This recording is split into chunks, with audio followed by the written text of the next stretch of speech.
Emergency में मरीज आया था रात 3:30 बजे। डॉक्टर साहब मस्त सो रहे थे गहरी नींद में।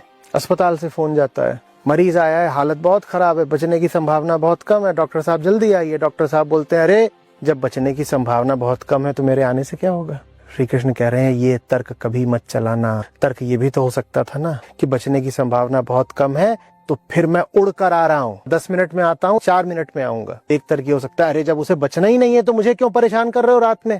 तो एक तो तर्क ये हो सकता है कि मरीजों का तो काम है मरना। तो दूसरा तर्क क्या हो सकता है, चूंकि उसकी हालत खराब है तो इसीलिए मैं और ज्यादा प्रयास करूंगा उस पर। मैं कह रहा हूं मैं उड़कर आ रहा हूं, मैं ये भी नहीं प्रतीक्षा करूंगा कि औपचारिक कपड़े वगैरह पहनूं। मैं जिस हाल में हूं मैं भाग कर आ रहा हूं, जान बचानी है। एक तर्क ये भी तो हो सकता है ना। श्री कृष्ण कह रहे हैं पहला तर्क कभी मत देना, वो कामना तर्क है।